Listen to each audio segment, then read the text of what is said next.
Mis saludos desde Mercedes Corrientes a Carlos del programa Medios Raros por la Mansión Radio de Merlo. Mi saludo a mi sobrino Darío Niveiro, que me hizo la conexión, a Nancy. Bueno, me pidieron que hable sobre el bombardeo a la Plaza de Mayo en 1955. Antes les digo, soy José Niveiro, peronista desde mi época de estudiantes en la universidad, allá por 1972. Fui presidente del Centro de Estudiantes de la Facultad de Ciencias Económicas de Concordia, creador de la Juventud Universitaria Peronista. Esta actividad política me valió que estuviera preso de la dictadura militar prácticamente los 7 años que duró la dictadura. Bueno, dicho esto, yo creo que no podemos hablar del bombardeo a la Plaza de Mayo sin hablar de lo que Hipólito Yrigoyen llamaba el régimen, que Perón lo llamaba la oligarquía, que nosotros, por ahí es más común hoy hablar de las clases dominantes o de las élites dominantes o el establishment. Es decir, aquellas pocas familias millonarias argentinas que manejaban el país en una época como si fuera su estancia, hoy como si fuera su empresa o su banco. Esta oligarquía, este régimen, esta clase dominante se ha caracterizado por dos cosas. Primero, el doble discurso, el cinismo, como aquel que Sarmiento lo estableciera como un eslogan de la época, civilización o barbarie, según la cual los civilizados eran los liberales centralistas porteños, de la que él era parte, a pesar de que era sanjuanino.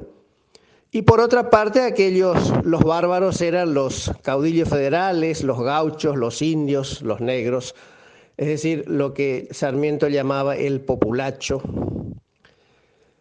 Y digo doble discurso porque, por ejemplo, José María Rosa, ese muy documentado historiador, que escribió varios volúmenes de historia, dice en parte de su historia que cuando el general Peñalosa se rinde ante las fuerzas nacionales, cuyo jefe civil era Sarmiento, el presidente era Mitre, convoca a los prisioneros que tenía Peñalosa del Ejército Nacional para devolverlos sanos y salvos, y reclama a Sarmiento que le devuelva los gauchos federales de Peñalosa, que él los había tomado prisioneros.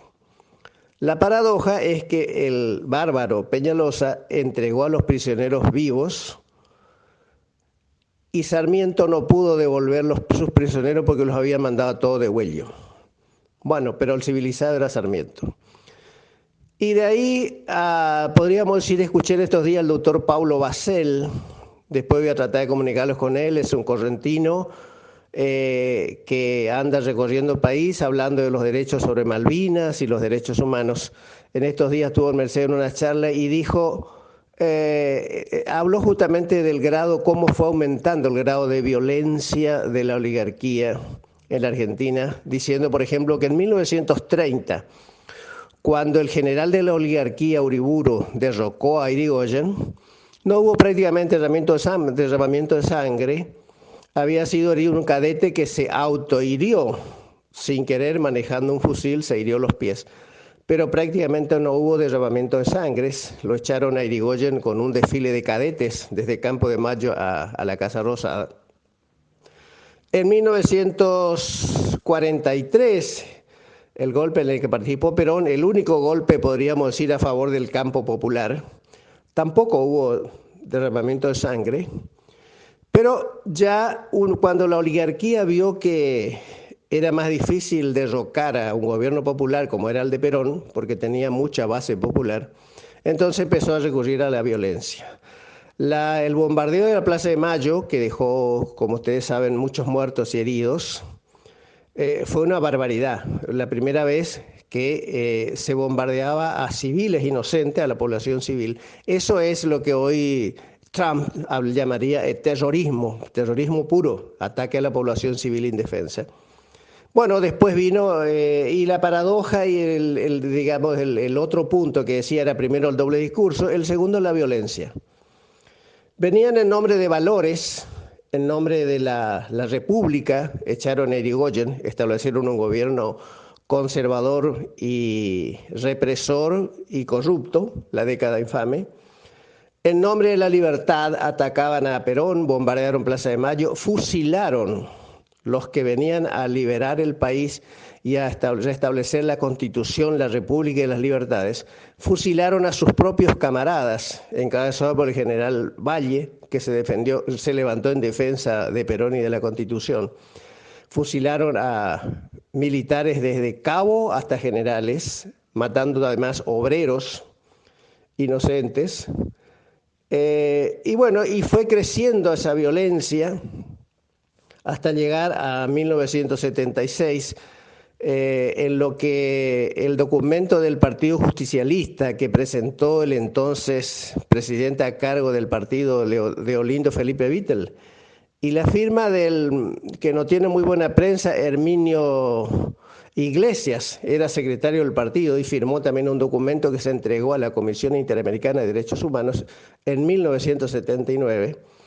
Y el Partido Justicialista denunciaba esto, el delirio represivo de las minorías, hablando de las desapariciones, torturas, asesinatos de la dictadura de 1976. Así que yo creo que la conclusión que podemos decir es que no tenemos que dejarnos llevar por el doble discurso de la oligarquía que nos habla de valores, la libertad, la Constitución, la República, mientras en la práctica hace lo contrario. Y eso es aplicable al gobierno conservador, oligárquico, liberal, neoliberal, podemos decir hoy que tenemos con Macri y sus gerentes y sus lamentables socios los radicales, que olvidaron todas las banderas históricas del radicalismo para seguir detrás de un conservador. No debemos olvidar este doble discurso histórico de la oligarquía, de las minorías, porque también Macri ganó hablando del respeto de la independencia de poderes, del respeto a las instituciones, de restablecer la república, la libertad de prensa, y vemos que en la práctica hace todo lo contrario. Bueno, no quiero ser muy largo, espero que les sirva esta reflexión para aportar al debate de ideas. Un abrazo desde Mercedes Corrientes a todos y todas por ahí.